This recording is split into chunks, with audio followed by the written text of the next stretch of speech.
Alrighty, looks like we're all set, guys. Welcome back to another Dom and Gonz Sports Talk pregame show. Pregame week 8? 8, 7, 8. Dang, I'm Yep. losing track of everything. 8. Pregame week 8. Welcome back to our late night episode. We're hitting you with the late night cheese. Gonz, how you feeling on the Friday night? Feeling great. It's Friday night. Work week's over. Long weekend ahead. Well, not long weekend, but all of Saturday and all of Sunday. We're in week 8. Who's got it better than us right now? I'm about to say, week 8, time to be great, man. Mm-hmm. We're coming off a great performance against the Detroit Lions at home at M&T Bank Stadium. 36-8 36-8. 30, a lot of point victory over the Detroit Lions at home. Everybody was clicking on all cylinders. We're hoping that they can bring the same energy to this game. But before we get into that, Gonz, we have some questions on that injury report. Well, guess what? I have some answers. So let's start with the Baltimore Ravens injury report, who got a lot more good-looking today, by the end of the day today. So first of all, we had some breaking news on Wednesday. Roquan Smith, who had not missed a game since 2019 when he tore his pec on the Bears, popped up on the injury report with a shoulder injury and missed all of practice. So obviously that sent Ravens flock into a frenzy that their top guy could potentially miss this Sunday. But then Thursday he returned, fully practicing, Friday fully practicing, and he also said that there was no way in hell he was going to miss on Sunday unless the NFL decides to cancel games, which obviously they're not going to cancel no game. And there's 0% chance that'll happen because they play in a dome, so it could blizzard or hail in November or severe hurricane, tornado. It's inside, so Roquan will be there, and that is phenomenal news. You want to see him out there. He's having himself a year. Him and the rest of that defense are. So it's good to have the Ravens guy in the game. Their captain, their leader, their heart and soul of that defense. So that is great news, and we're feeling much better about that. Now, the only guy who's really going to be out is Marcus Williams, and that's not a surprise, dealing with that hamstring injury he got in the Titans game. Odell popped up on the injury report, but he is good to go. It was, I think it was what, shoulder? Yeah, shoulder injury. But he practiced fully today, and he's not even listed as a game-time designation. He'll be out there. Kevon Seymour, also out there. He is not a delegated whatever as well. He's got no injury. He'll be out there as well. The only other guy that has a questionable by his name is Odafe Owe, who missed practice today. He practiced fully on Wednesday, limited yesterday, and missed today. So we'll see how that pans out. But again, we've got depth at the linebacker or at pass rush, edge rush. So I'm not too concerned. We've gotten through most of the season without Owe. So if he needs a second to just get something, looks like he's having a little bit of, maybe he tweaked his ankle injury because that's what it's listed as. Don't rush him back. If he needs a week, that's okay. We've got Van Noy, Clowney, and others on there to help. So just be careful with him because he did pretty good last week. I thought he got that sack on Goff in the early third quarter. So make sure he's okay before rushing him out there. But yeah, this injury report looks pretty good. 3 questionables and 1 guy who's for sure out, no surprise. And everyone else is great. Should be good to go. So this is good. This is not what we've been used to in recent history as Ravens fans. So please, please, please, let's keep it like this for the rest of the season. Let's have a peek at the Cardinals. Now, they've got 3 starters who are out. And that's going to be their starting left guard, Elijah Wilkinson, their starting D lineman, Kevin Strong, and Chris Barnes, their middle linebacker, 2. The Cardinals run a 4-3, so Chris Barnes, even though he's listed as number 2, he will be on the field a lot. So that's a big loss for them. They've got 3 guys out, a couple guys questionable. Greg Dortch, their punt returner / wide receiver. Starting safety Jalen Thompson, limited all 3 days this week, questionable for the game. And starting corner Antonio Hamilton, 3 days of limited, also questionable. So Cardinals have a little bit more injuries than the Ravens going into this game, but still both teams relatively healthy. Nothing super outrageous with either one of these, but I do definitely think the Ravens have the more healthier squad going into this game, which is great to see. Obviously not great to see for the other team, but just great to be in a health standpoint as a Baltimore Ravens fan, because we've been down this road way too many times about having no team by the middle of the year. So let's keep that going. Let's keep it going. There's no Agreed. excuse why they can't win this game. They just need to take care of business. Long story short. But anyway, we'll break it down step by step. Agreed. Taking care of business. I think that's the main point of what this conversation needs to be on. Taking care of business. Mm-hmm. Now, as we all know, after the Detroit game, the Ravens were still very locked in. None of those players really let that win go to their head. No matter how many points they won by, they stayed true to what they believed in. And it's just one game.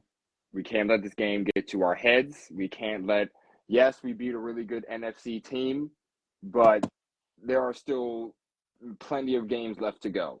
And I think it's really great to hear that mindset from each player, Lamar specifically, because he's the leader and he's letting them know, like, hey, listen, man. Like, he didn't even, like I said in the last episode after the post game, he wasn't even happy after that game. Like, he was happy about, like, I'm pretty sure he was happy they got the win, but he was like, he was more locked in on the fact that there were still some things that they cleaned up.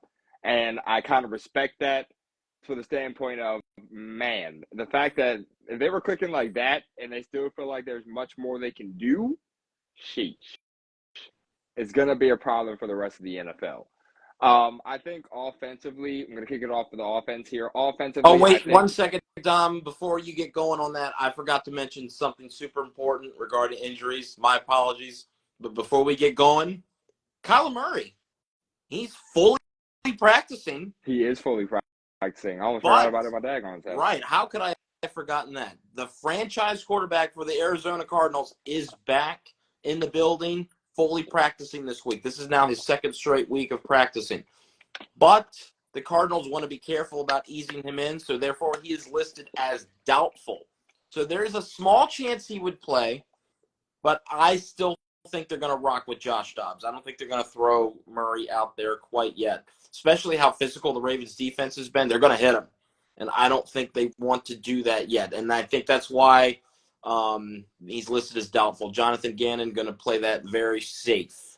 So expect to see Josh Dobbs. Now, Mike McDonald did say he's ready for both, though, so we are ready to play both, just in case.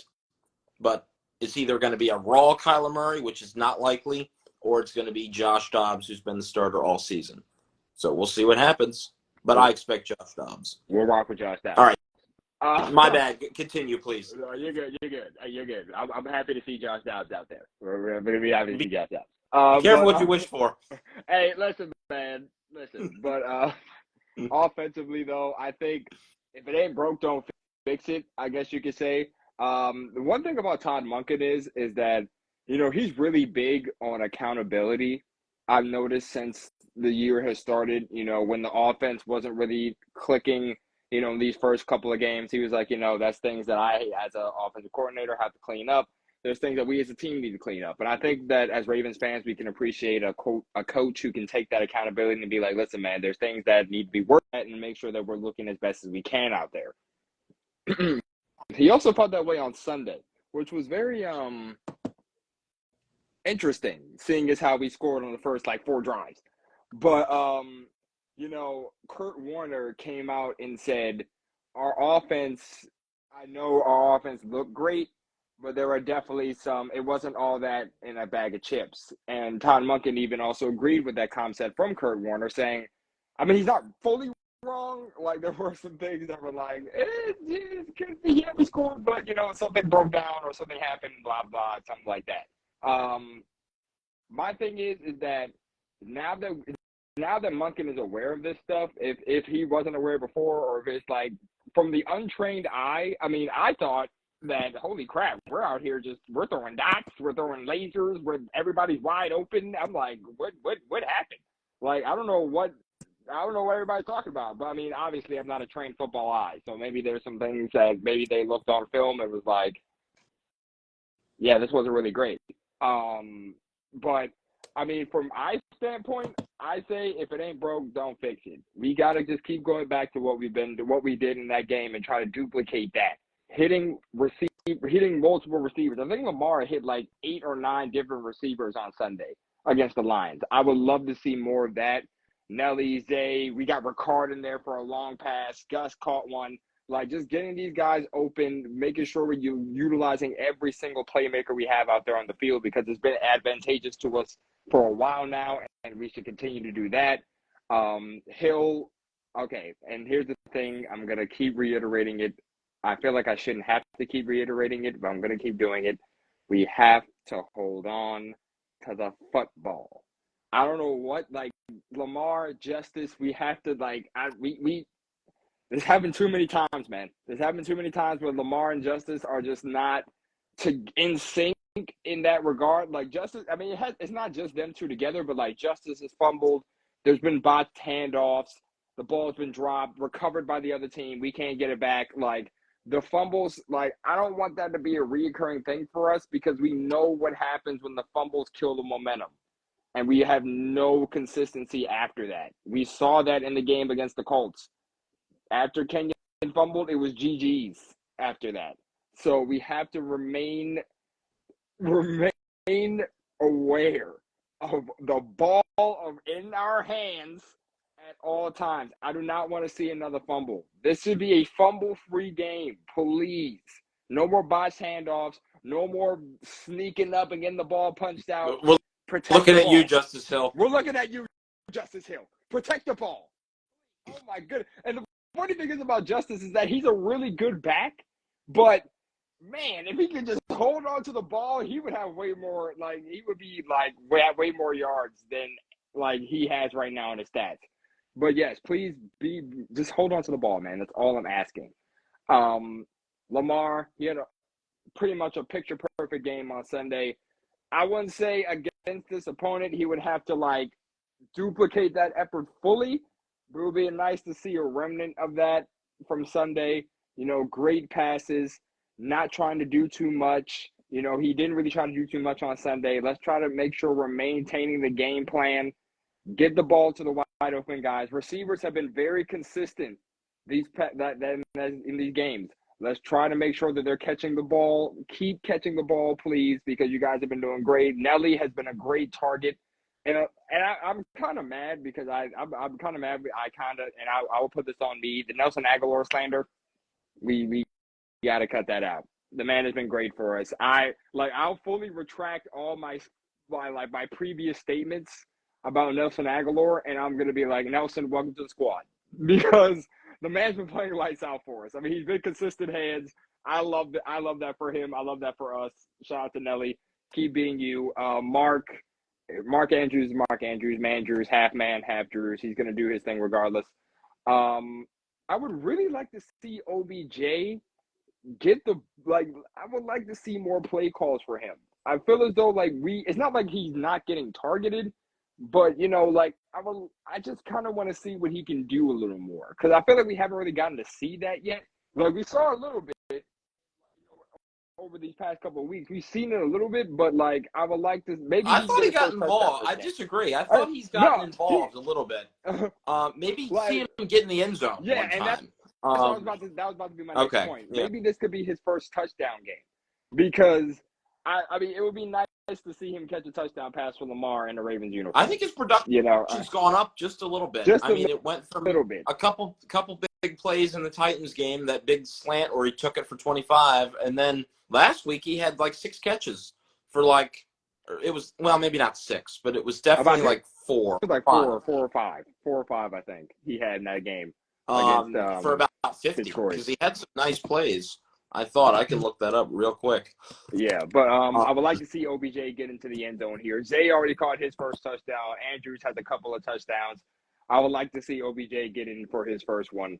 But other than that, man, And I feel as though if we keep this offensive train rolling and stay consistent, and I feel like that's the main word, consistent, through all 4 quarters, this game could get bad for Yeah, the Cardinals very he had quickly. 5 for 49, so not quite 549. 6, Okay, but but it's 5 not for bad. 49. So I thought he did get involved That's pretty good. He had the not most bad. catches on the team with 5. Zay had 4, Mark had 4, Rashad, yeah, he had the 5 catches. That's That's a not team bad. high. That's not So bad. So I let's think he's keep trying getting to involved. let's try to keep getting him the ball, and let's try to work him into the offense more. I feel as though as him and Lamar begin to connect, he can kind of get back in sync. Mm-hmm. After being away from football for so long, after not really getting too much in these first couple of games, let's try to get him involved more. Bateman, who had 2 really good catches in that game against Detroit, I would like to really see him get more opportunity too.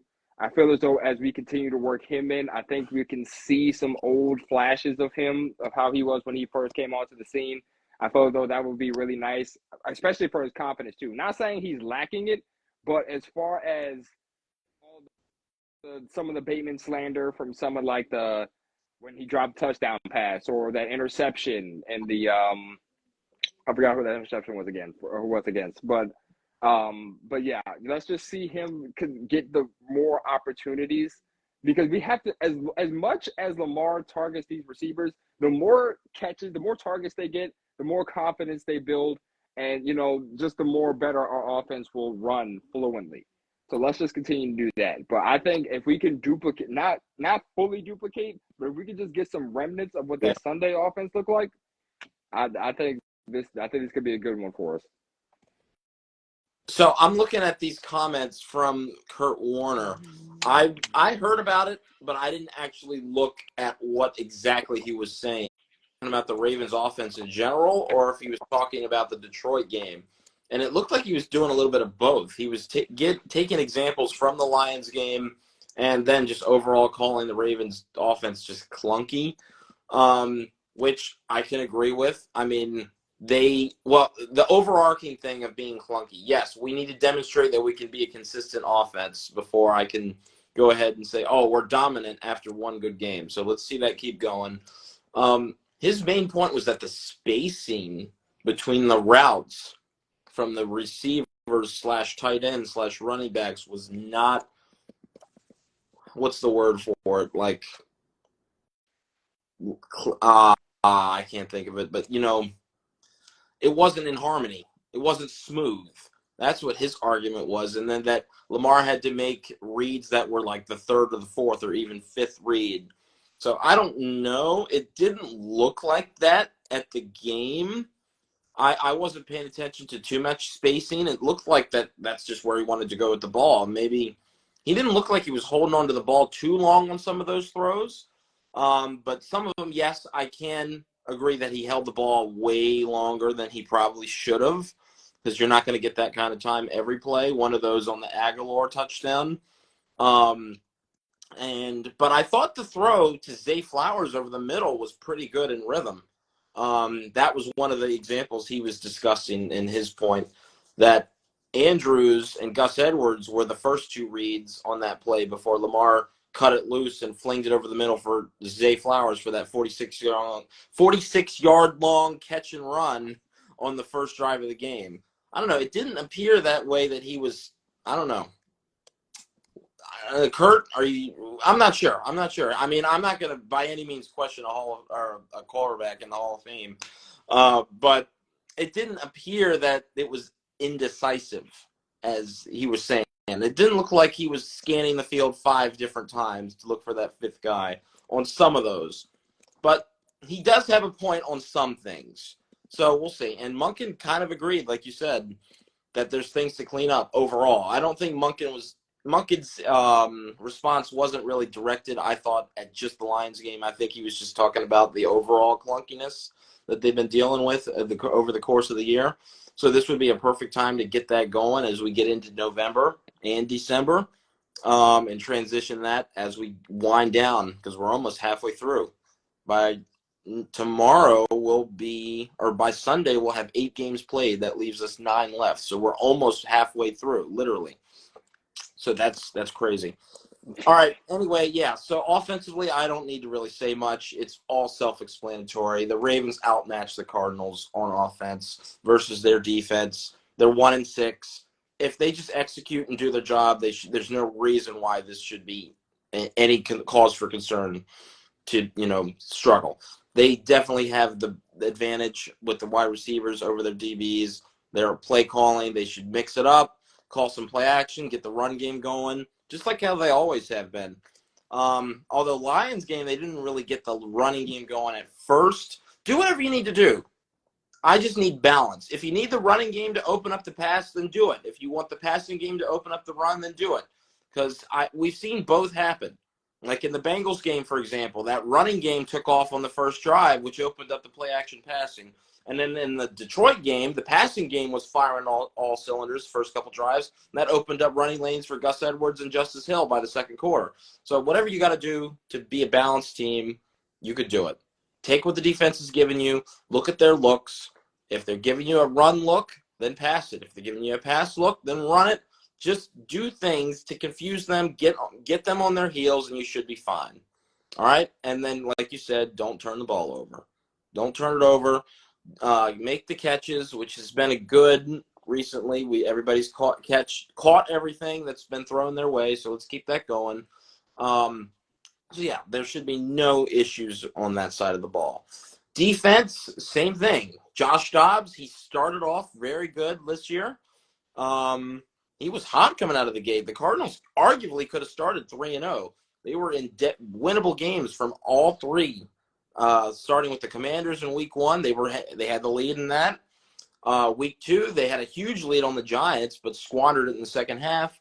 And then Week 3, they actually got that dub over the Cowboys. I don't know how that happened. But if anything, that's a great point to bring up. That Cowboys game, the Cowboys had no business losing that. And you know why they lost that? Because they kept kicking field goals in the red zone. And the Cardinals were hanging around. And what happened? They got beat at the end, 31-20, because Dak Prescott and that offense kept kicking field goals when they were trying to rally. They stumbled out of the gate a little bit. Cardinals took about a double-digit lead, 10-point lead. And then at halftime, the Cowboys could have put up 21 straight points, but instead they kicked field goals 3 times, only bringing them within 9. So you can't do that. You really can't do that. So that's something I'll emphasize more of, in addition to the play calling, being balanced, and taking care of the football, is be productive in the red zone. That is something that you need to do consistently for us to not call you a clunky offense. If you get smooth in the red zone, go 4 for 5 or 5 for 6 like you did last week, then there's no issues on the offensive side of the ball. All right, sorry, back to defense now. It's very self-explanatory. I mean, like we said, after that hot start for Josh Dobbs, he's cooled off, and he hasn't done too well. His passing stats recently have not been very good, but I understand that this team is very chippy, and they like to keep it close, even though they're not good. And they play with a little bit of chippiness to them, and they seem to keep it close with these good teams. Even the 49ers, they kept it very close, 21-16 to the fourth quarter before the Niners took off with it. So it might not be a runaway for the Ravens at the beginning. But if they can just make tackles on defense, pressure Dobbs, stop the run, and mind you, they still don't have James Conner. He's still on IR. Then they should be fine. Force Josh Dobbs to throw, turn those pass rushers loose, because it's been working all year. If you eliminate that ground game, these Ravens pass rushers have been feasting on these quarterbacks. They lead the NFL in sacks with 29. So get them going. Let's have a sack party.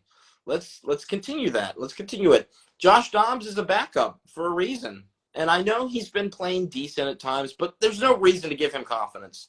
Come on, Matabike. Disrupt the middle like you've been doing. Edge rush, Clowney, let's see some pressure. Kyle Van Noy, who's been having an insane start to his Ravens career. Keep it going, and we should be fine. Cornerbacks, I don't think there's too many things to worry about other than Hollywood Brown. But you all know how I feel about Hollywood Brown. I expect him to drop 1 or 2 passes. I'm going to be kind of annoyed if he catches everything because it would be very unrealistic to how he played for the Ravens because he would always drop big passes. So that'd be nice. It'd be kind of funny to see him drop wide open passes just to, give us a little bit of a giggle or a little bit of a laugh to reminisce on that kind of crap that he did on our team. So that's about it on offense. I mean, Zach Ertz, IR. No DeAndre Hopkins. So I really don't know who else they have. I'm really struggling to think about who else they got on offense other than James Conner, Marquise Brown, Zach Ertz, and 2 of those guys are not there. And Greg Dortch had some starting roles, I think, last year. So he's fast. He's the punt returner for the Cardinals. So he definitely got some speed, as well as Hollywood Brown. So if we just don't get beat up top, we should be fine. And I'm hoping that Dobbs doesn't even have time to go deep on some of those passes. Hopefully the Ravens pass rush can turn them loose, pressure them, make them get it out quick, and make them one-dimensional. And it should be fine. Need a good, strong tackling day from the linebackers, Patrick Queen and Roquan Smith. And I really don't see why the Ravens can't win this by 10 points or more. So we'll see. So just play sound defense, make tackles, play your assignments, be disciplined in the secondary, and stop the run. And you've looking at a Ravens dub on Victory Monday. I can't really say much else at that point. It's like you want to give the Ravens defense tips, but what can you tell them? Can't beat themselves. Don't commit No, stupid fouls and you're like stupid holding calls or stupid penalties. I mean, there's no reason. They're 1-6. They're not very good. I mean, the only way the Ravens lose this game is if they don't get out of their own way. And that's easier said than done because they've done that before. They did it in Pittsburgh, but that's a rivalry. It's a little bit different. But just play your game that you know you're capable of doing, as you showed us last week, and you'll be fine. Yeah, it's kind of hard to to give tips and tricks for the Ravens defense because they've been doing it all year. It's just hard to say oh yeah, Ravens defense should do this, should do that. They're doing it. Just be them. Just be you. There's nothing really else to say. You're leading the league in sacks. In the first 7 games, you've allowed only 6 or 7 touchdowns on 80 offensive drives. Or 80 offensive plays, I think, or whatever. But there's not much else to say. They've been playing out of their minds. The pressure is there. The linebacker core has been playing out of their minds.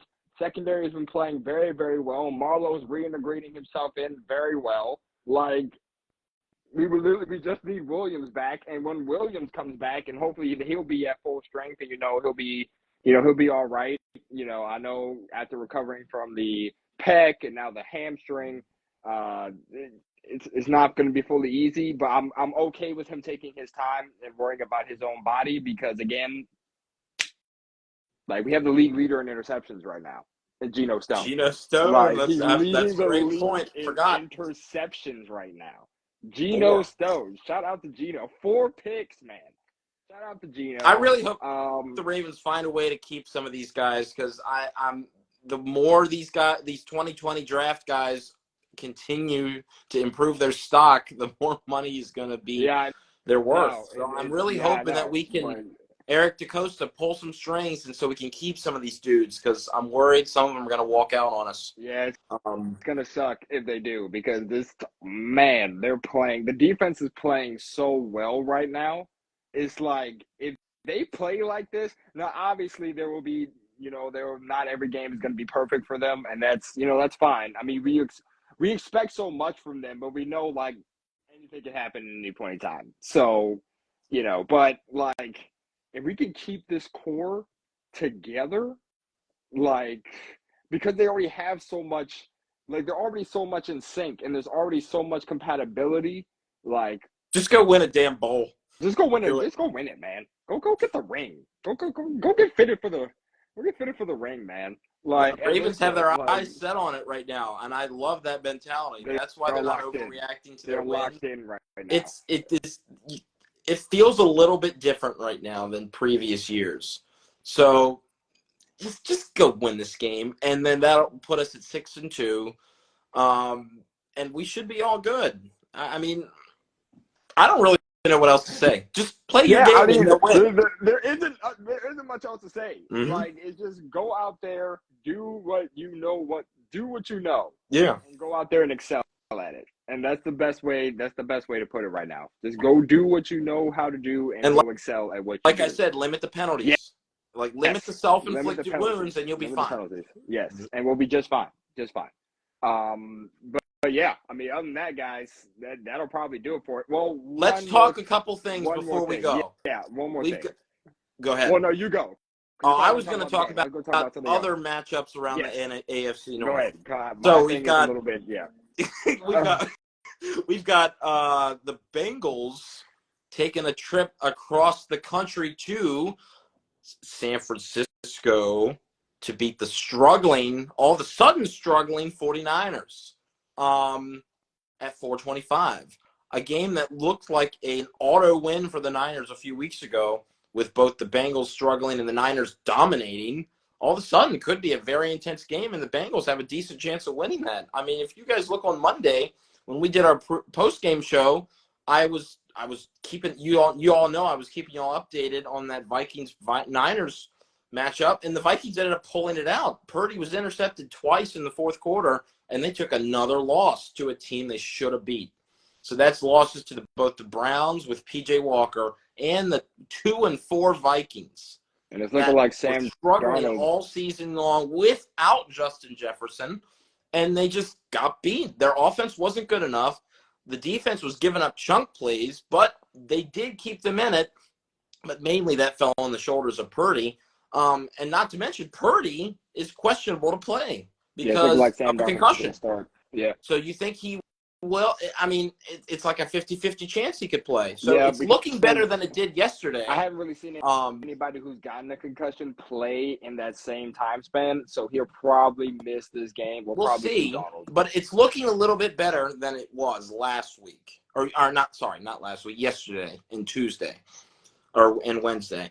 So maybe he'll play. If they have to rock with Sam Darnold, it's looking like a Bengals victory, unfortunately. And that sucks because unless that defense can keep him in it. Say again? Unless that defense can keep him in it. I mean, the Niners, they have they still have a top defense. They do, but they better get their S together because it's Kirk Cousins. You let him carve you up without Justin Jefferson. I mean, Joe Burrow can just check it down real quick to Chase. And I know they struggled against the Seahawks defense, so maybe that bodes well for the Niners. And their offensive line may be slightly worse than Minnesota's. So hopefully that Niners defense can get some pressure. Nick Bosa did nothing on Monday night. Yeah, can you get after Burrow, get some free turnovers?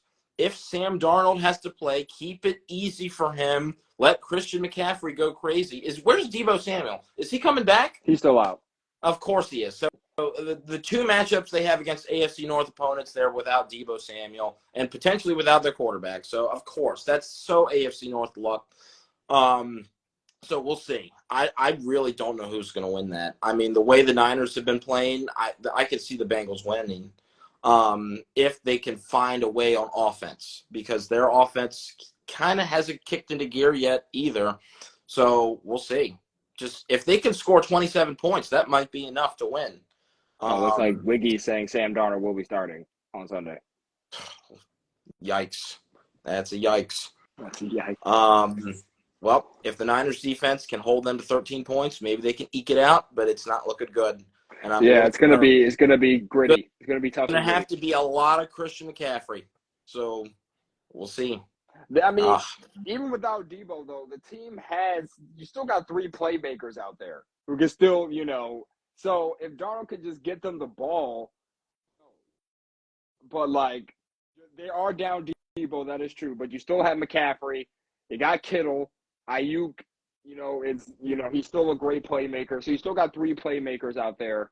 So, I mean, see what they can do. But you're right. This game is definitely a toss-up. Mm. Don't really know who can come out and win it. It's And going to that be really sucks because it looked like an crazy. auto loss for the Bengals a few It weeks was. ago. It was. And then the Bengals are coming off a bye. So now they're Uh, well rested coming into this game. And Burrow has had a week, to give himself rejuvenated.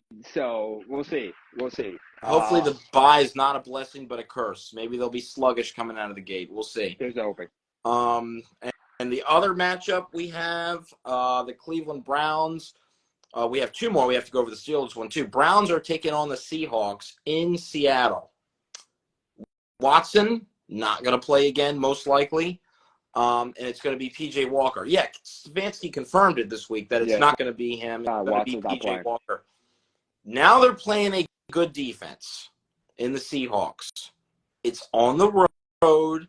Seattle, take care of your damn business. P.J. Walker has not done much, and I know the Browns or the Colts got effed out of their mind yet last game. That was a terrible call. Illegal contact on a fumble. The pass wasn't even thrown, so the penalty should have been negated, first of all. And then they went out and said, "Oh, we're sorry, Indianapolis. We shouldn't have did that. Those two calls were bad. Sorry." I mean, you almost would rather not hear that because then you just know you got screwed out of a win as a Colts fan. But so all they need to do is put up a little bit of points. Gino, stop throwing picks in the red zone, and you can win this game because your defense is going to dominate. I feel like this is going to be a nasty game. This has the potential to be a 10-10, 13-10 type of game. Another gritty one. But at the same time, I'll be optimistic for the Seahawks. Gardner Minshew put up 38 on the Browns. So surprisingly, very surprising. Like on the number one defense in the NFL. I think mainly for the Seahawks, if they can lock it down, hold it down on defense, then the offense will figure it out. Use Kenneth Walker, get the ball out quick. Don't let Myles Garrett wreck the game. Get it to DK Metcalf. Get it to Tyler Lockett. Get it to Noah Fant, and you should be fine. And don't turn it over, Gino. You play for the Seahawks. You're not playing for the Jets like you used to. You're not garbage. So play like you're, the reborn Gino Smith that came into the existence last year. So I think the Seahawks, I feel better about picking the Seahawks in this matchup than I do picking the Niners in the Bengals matchup. If they don't get screwed. But that's true. Yeah, the Browns. Stop helping the Browns. They don't deserve it. They don't deserve it. Do the Steelers have a matchup this week? They do. They have a 1:00 matchup, so we'll be able to tune into that while we wait for our kickoff at 4:20 against the Jaguars in Pittsburgh at Acrisure Stadium. That could be a tough one for them. Another day. What were you going to say? That could be a tough one for them, but the Jaguars, my thing about the Jags, they haven't really begun to click yet. You get what I'm saying? Like, it's like they have Lawrence has all the pieces around him. Like, you have a good tight end in Evan Ingram. You have Christian Kirk. You have Calvin Ridley. Like, you got ETN. ETN's on my fantasy team, by the way, been going crazy. But like you have all the weapons around you, but that offense, like, it hasn't really began to click yet. Like, I feel as though they're not really hitting on all cylinders. Like, they had some really close games. They had some not great games. Calvin Ridley started off hot in the beginning of the year, and then he just cooled down since then. So Christian Kirk is obviously wide receiver one. That's nothing to be debated on. But like, the thing about this matchup is, like, the Steelers if the Steelers' defense, like, and it's not going to be their offense, but if the Steelers' defense keep them in the game, this could be another one where it's like they could be in trouble. Bullshit. Here's all that has to happen. The opponent of the Steelers, in this case the Jaguars, just don't self-implode and you'll win the game. All they do is feast on self-implosions by the opponents. Every game they win, dating back to 2020. That is how the Pittsburgh Steelers play football, and that is how they have their success. They wait for other teams to mistake, and they pounce on it like a lion on their prey. So if the Jaguars cannot fumble, not drop wide open passes, not miss 2 field goals, then they'll be fine. But unfortunately, I just feel another sloppy game coming, and I feel like the Steelers are just going to win it. They're not going to be outplayed. Pickett's going to suck, but he's going to make one play at the end, and Lawrence is going to make stupid plays at the end, and I just feel like it's going to be a loss. I don't ask me how. I've just been watching this team too long, and they always win games they don't deserve to win. And I just feel like there's another instant coming here. I really don't think anyone can straight up blow them out right now unless you're the Chiefs or the Eagles or somebody really good, because teams are afraid to put them away. They really are. I mean, it took 9 drops for the Ravens for them to beat us by 7. It's got to be us, man. It took missed field goals and a PAT to beat the Rams, and a 4th down sneak that was stopped short, but they didn't call it. They called it a first down. I mean, just I don't know why these AFC North teams are getting lucky. But the fact of the matter is these teams aren't that great, but they're only a half game behind us. It's annoying. The division is still as competitive as it's ever been. Which is insane because I feel like we're the best roster right now. That's what I'm saying. We're playing the best out of the 3. It's not, but we're only a half game above average or half game above in the lead because of these lucky games and the inability to finish by the opponents of the Pittsburgh Steelers. So, I mean, it'd be nice if the Jaguars steamrolled them, but I just don't see it happening. Yeah. It's like a curse when you play them. Like your team forgets to know how to play football one-on-one. Like the baby mistakes just start rolling in and piling up. Yeah. And it's just so frustrating to watch because the Steelers are not good. I mean, when teams play complete games, they get blown out. I mean, their 2 losses have been a combined form of 48-point losses, 36 twice, or maybe 37 once. But you see the picture. When teams put them to the ground, they die. If you let them hang around because you make dumb mistakes, they're going to come back every time. So bury them. It's Halloween. Bury the zombie. Nail the coffin shut. And don't let them rise. Don't let it be Night of the Living Dead, Steelers edition. Put them to bed, keep them down, and bury them. Bury them, because they're not good. And I'm tired of people saying they're good. I'm looking at you, Steelers fans. You all suck. All right, I'm done, Randy. All right, so we got some big games this weekend. We're hoping that they go in the favor of our AFC North opponents. We'll see how that goes. Again, the division is as competitive as ever, so we're going to have to stay on our toes, and hopefully we continue to do that against the Cardinals in the West Coast at 4:25 p.m. Not 1 p.m., 4:25 p.m., guys. Remember that. One last thing before we do give our finishing statements. The trade deadline is looming. I believe it's October 31st. I want to say it's October 31st. Exactly on Halloween. Isn't that scary? A lot of trade rumors going around here. Ravens are linked to some of these big names. Derrick Henry, a lot been being thrown out in the mix. We do hear that maybe Brian Burns, maybe Danielle Hunter could be on the table. Some interesting names popping up on the trade market. We will see. I mean, I don't know if Derrick Henry would be my go-to as far as a trade option, but if we do decide to get pass rusher, you won't be mad at me if we do decide to make that trade. I love Derrick Henry, but I'm not going to even talk about it because I don't want to get my hopes up and then it doesn't happen. So yeah, I'm just going to let fate decide it. My one thought, I'd love Derrick Henry. That would be amazing. That would be great to have an enemy on our team, a powerful runner, a Gus Edwards 2.0, both of them running together. Ooh, that'd be fun.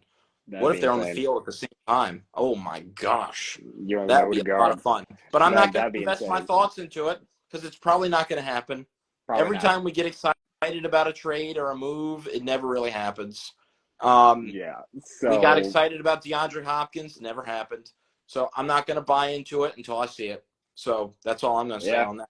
One thing we did forget to do before we get out of here, we didn't give our score predictions. Oh, sure. Dom, what's the Yeah, score? Score predictions. Oh, my goodness. Dang, I missed the last one, too, so I got to be on point for this one. I think we get out of Arizona 27-14. I'm going to keep I think I'll keep it a little bit closer. I'm going to say 24-16 24-16. because they might keep it chippy, keep it close. But I think the Ravens are going to be in control for most of the game and just come out with the dub. Sounds good. So we got I lied. I'm going to do 24. I'm going to do 27-17. I'm going to say 10 points. Sorry. Which is still pretty close. Which is still close, though. So we got 27-14 for me, 27-17 for Gonz. What do you guys think the score will be? Do you want to see how do you think your team will perform? Do you think your team will make a move before the deadline? We will be here to deliver any crazy random news that decides to happen. Will DaCosta make a move? We will see. Gonz, any final thoughts before we get up out of here? Go Seahawks, go 49ers, and go Jags. And Ravens, obviously. So we're anti-AFC North, except us. Oh. No more bailout wins. If they win, let them deserve to win. Don't give them calls to let them win. Anyway. Fair enough. I think the Ravens will come out here. They'll handle their business. They're locked in right now. They're focused. So I'm hoping they can maintain that focus into this game. They're going to see a familiar face in Hollywood. So let's hope we can keep him in check. Let's keep Dobbs in check. Let's go out here and get a dub, man. That's all we can ask for. That's all we need. Please. You didn't raise our blood pressure last weekend. Let's keep the blood pressure down this weekend. Let's get the dub. All right. Just relax. Yeah, they're 1-6. They're like Dom's Madden record against me. Trash. All right. So let's go ahead. Let's be real. Take care of business. Games, I literally almost won like 2 or 3 times, but that's a debate for another day. He also got bailed out, by the way, guys. It's same with the Steelers. He got bailed out in a lot of those games. Okay. Yeah. But you know, we'll stream. Maybe one of these days we'll stream the evidence of the bails. But okay. But all right. You go practice. Hey man, I've been locked in. Okay, I've been trading. Okay, like I got a playbook. Like I'm telling you right now, I'm locked. But that will conclude another Dom and Gonz pregame show for Week 8. We're gonna get up on out of here. We'll tune in on Monday for the post-game show. Hopefully, it'll be a victory Monday that we can bring to you guys. I'm Dom. That's Gonz. We're signing off. Good night, everybody.